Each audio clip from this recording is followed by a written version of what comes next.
Hey everyone, welcome back. So I'm going to work on my Malibu again today. The engine's in, so you can see in another video. Today I need to build a transmission crossmember. It should be interesting. I have an idea of how I want to do it. I have a transmission mount. I have some steel.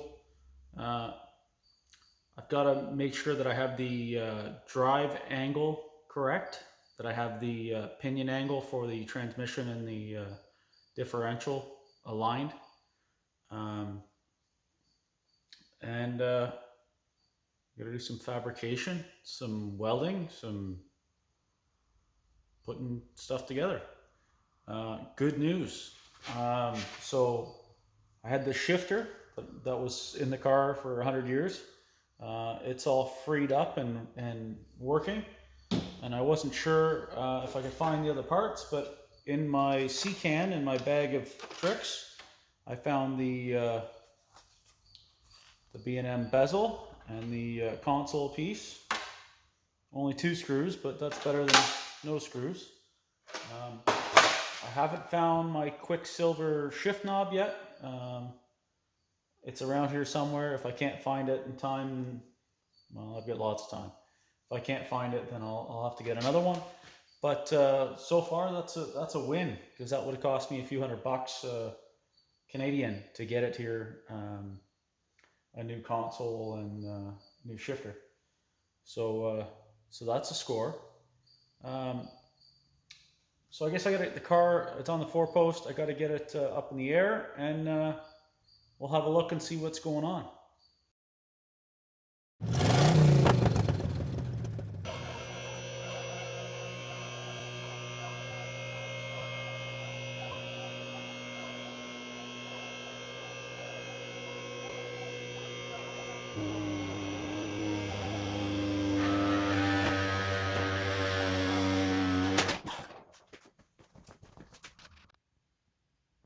Okay, you can see I've got this precariously supported on my jack plate with a jack stand and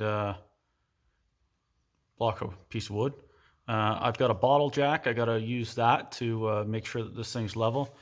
As you can see, it's really on a downward angle, and what we want is it within a degree of the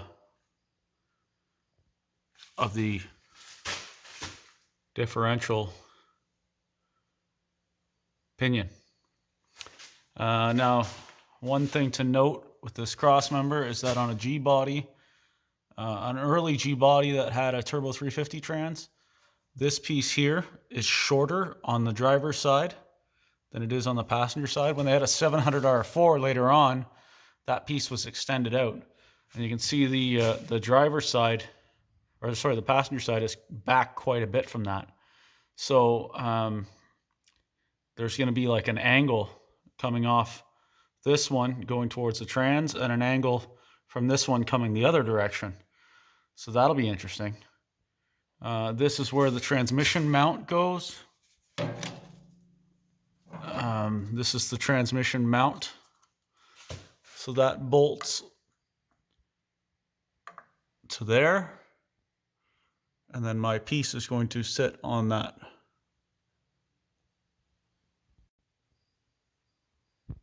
So with a quick look, I'm going to probably, because this is like the access holes for the bolts, and then those are just the bolts that are up top there are just through, so you can bolt to whatever you're working on.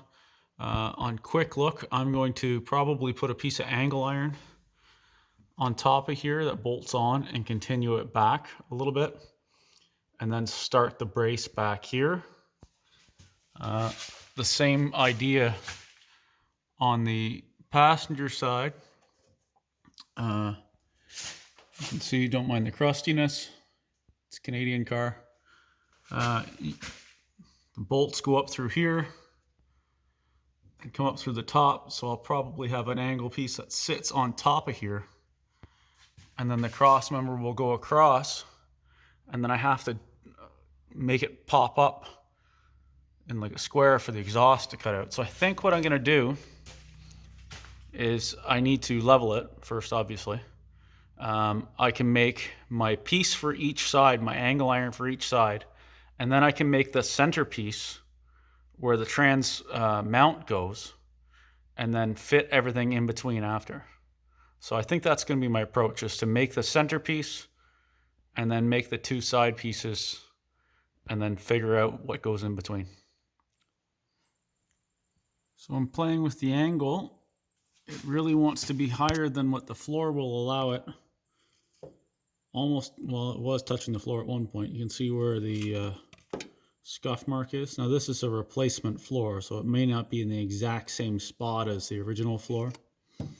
It looks like it's just grazing that one spot on that side. And then it looks like, you can't really tell, just one spot on that side. So I'll have to get some persuading going. The other thing that I'm watching, so I have the steering turned all the way to the, so you're turning left, and I'm watching clearance. So you can see that clearance is very tight, and when I pivot the engine up, it's even tighter.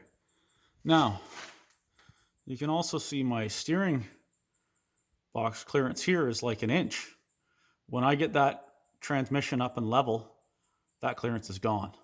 That clearance is like 3/8 of an inch, which is pretty tight for changing a belt, to the point where I may like chamfer that with the grinder and just take a little bit off the housing so I can be able to change the belt.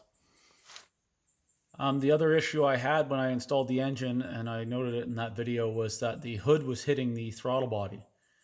So it'll be interesting to see that once I get this transmission locked into where it's supposed to be at the right elevation and everything, if that throttle body is still interfering with the hood. I won't be able to see that today because I don't have help to put the hood back on. But it might not be as bad of interference, because as the transmission pivots upwards, like this is dramatic, but as if it's sitting like this, the front, this hook side, is higher, closer to the hood. If I jack the back up and make it more level, it just takes it away from the hood, and it might be enough that it clears it, which would be fantastic, and save me some paint work. However, I'm not usually that lucky, so we'll see what happens. I still have to play with these angles a little bit. I'm going to adjust the floor with my sledge adjusting tool, and try and bang that up a little bit to allow for a little clearance, so it's not rubbing, because if it rubs, if it's close to rubbing, when you put a load in the car and all that stuff, it's going to squeak up against the floor. So I'm going to try and make some clearance there, and then I have to get the angle correct. Now, I don't know how to do this one-handed, but what I've been doing, so I have my angle gauge and my square,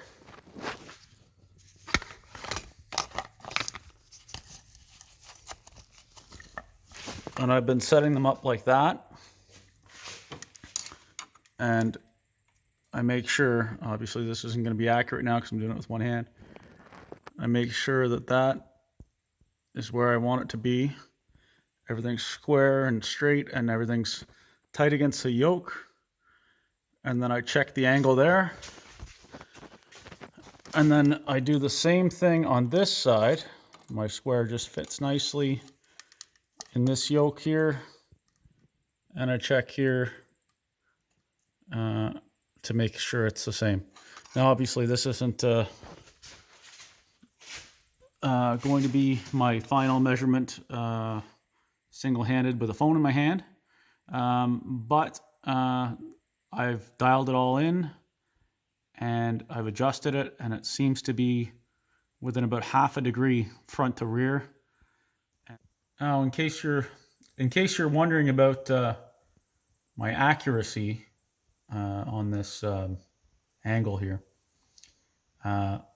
according to the Google, I'm allowed 2 to 3 degrees difference between the transmission angle and the pinion angle, and the U-joints will slop that up without excessive wear. Now, apparently, I wouldn't, but you can go 5 degrees to 8 degrees out and the U-joints won't fail, but they will wear quicker. So ideally, you want your transmission and your differential as level as possible to each other. How can I explain this? But the drive shaft, of course, is going to be on an angle. But what you want is you want your drive shaft to be on an angle, and you want your differential and transmission to be square with each other. When I did the 4-link on my 57 Chev truck, the instructions for that said 3 to 5 degrees, and I took it tighter because everything on that's adjustable. It's all Heim joints. And I went to, I think I settled at like 2 degrees. So right now, if I'm reading just under 1 degree with this, with my square and my angle gauge, that should give me a good margin of error. So what I mean by that is,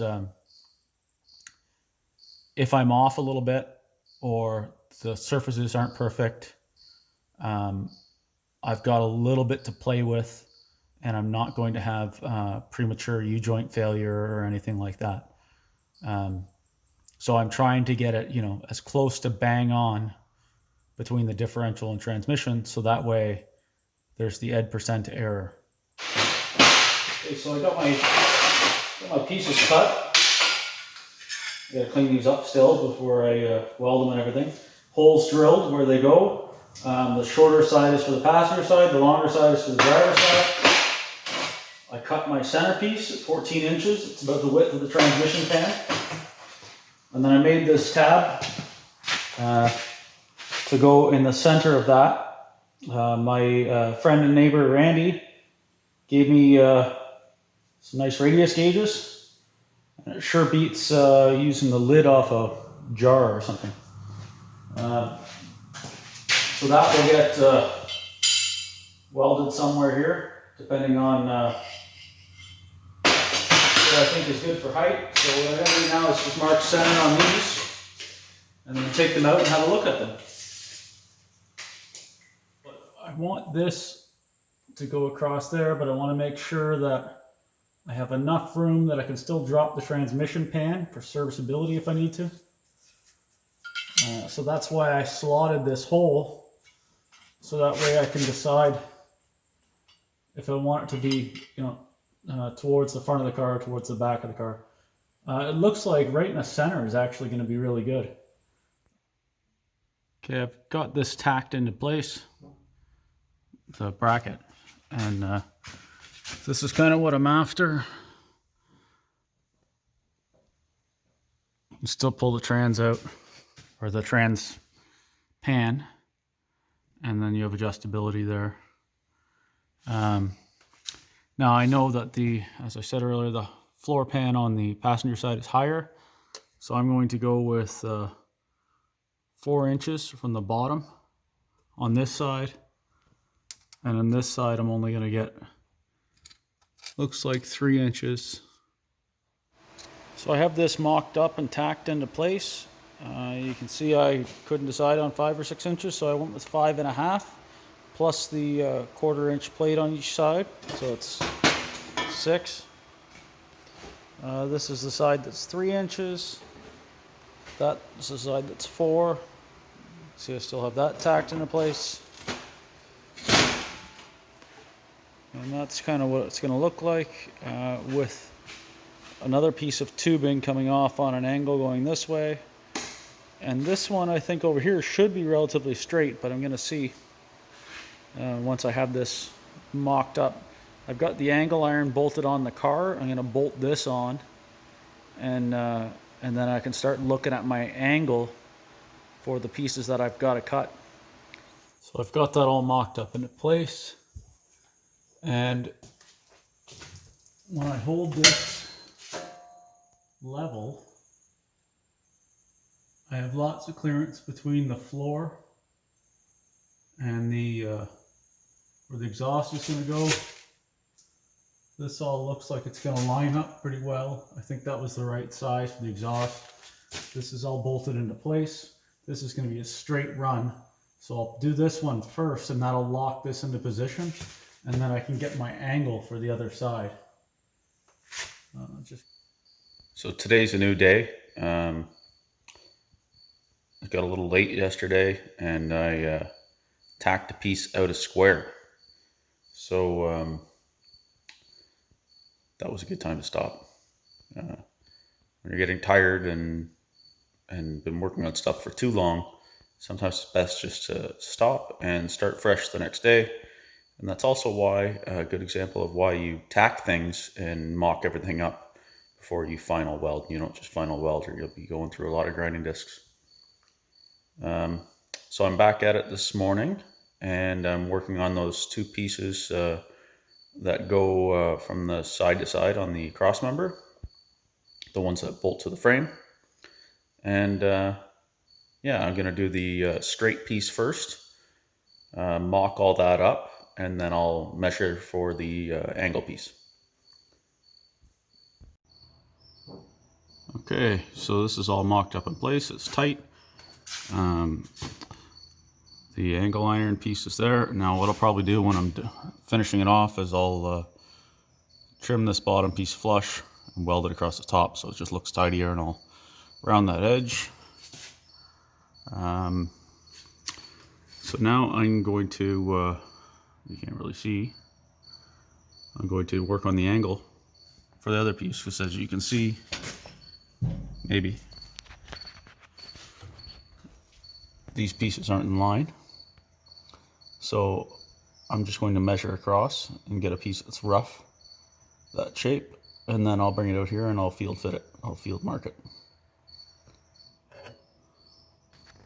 Sorry about the window light here, but you can see what I did. I cut it too long on purpose, obviously, and then I will hold it up and mark the angles, and I'll cut it long again, and I'll probably I don't know, file fit it or something near the end. Okay folks, here it is mocked in place. Everything's tightened down. I don't have a lock washer installed yet on that, but it's tight. So I can do this without any glare. The only thing is my parking brake cable.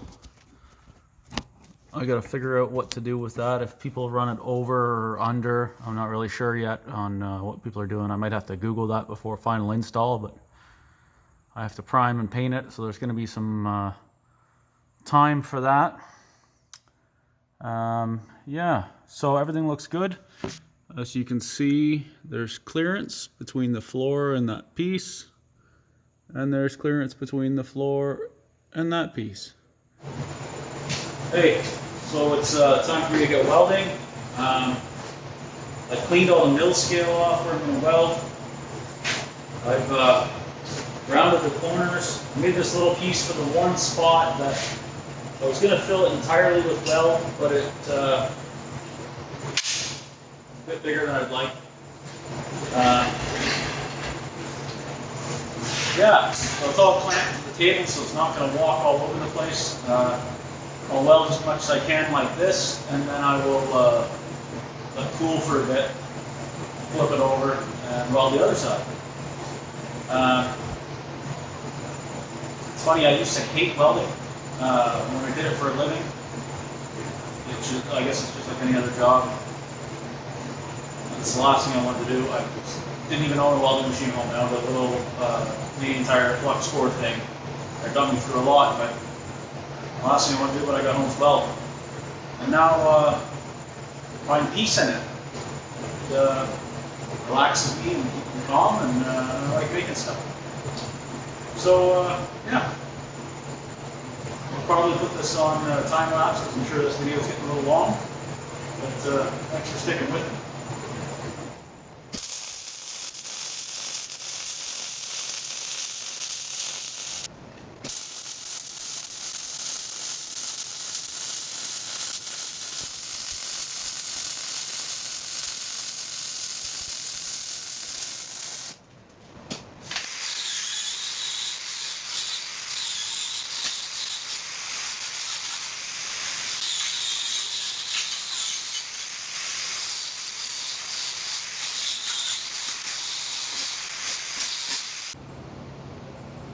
Okay, I flipped it over. You can see I welded it all on the inside and the corners.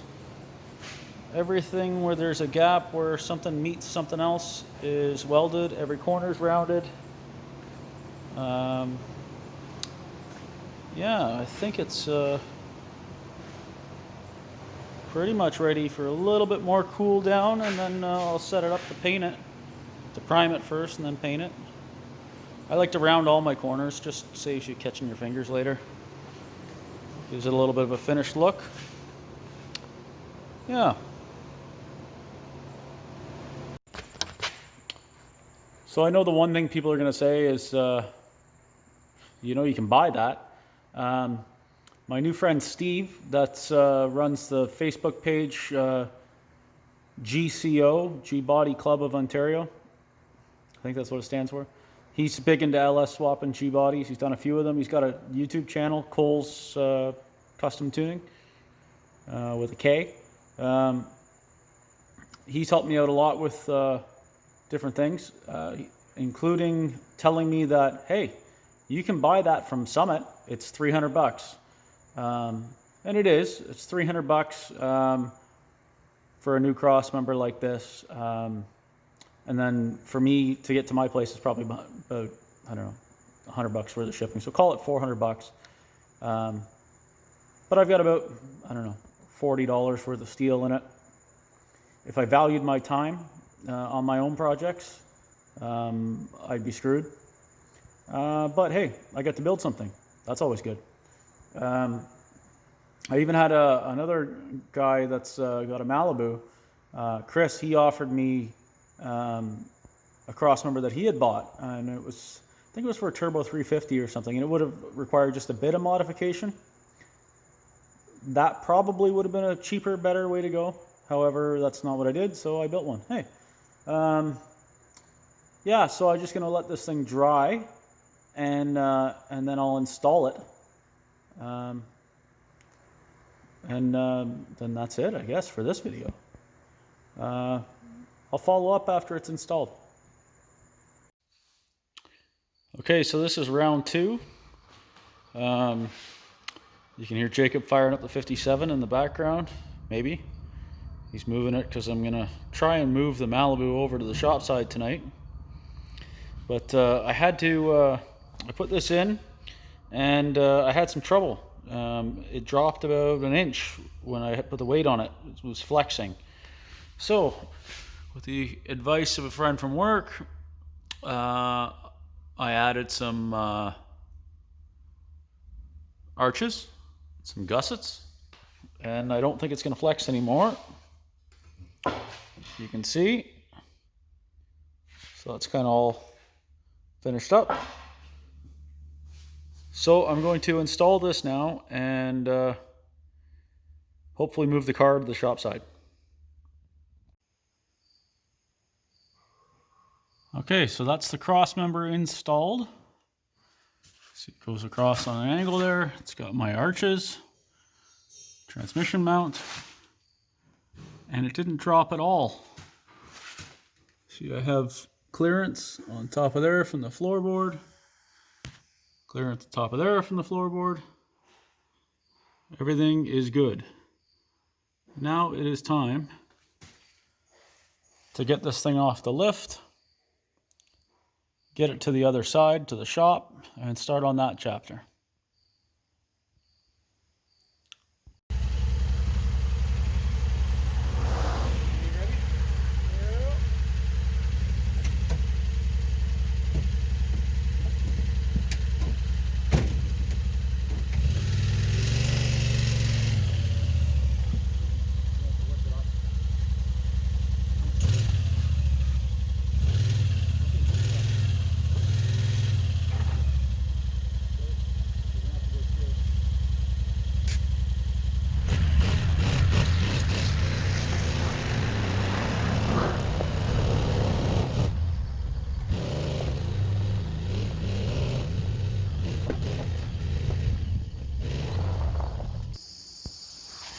That's what I call incorrect.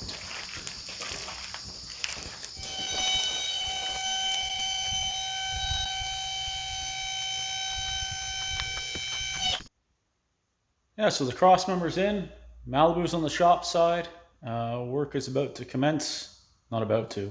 It's like 9. It's not. Nothing's happening. But bed. Yeah, I got to do some stuff here on the back end of the car. There's more videos to come. Thank you very much for watching and subscribing and all that good stuff. Please share it with your friends. And if there's anyone interested in LS stuff or 80s cars or anything, that's cool. Point them my way. They might like this series. If they don't like that, they might like want to get back to the 55 stuff. And, I'm doing some stuff on my Model A. All kinds of stuff going on. I pretty much put customer work on hold for the rest of this year because I want to try and get my stuff sorted out. So, yeah, I hope you guys enjoy. Thanks for watching, and stay safe. We'll see you on the next one.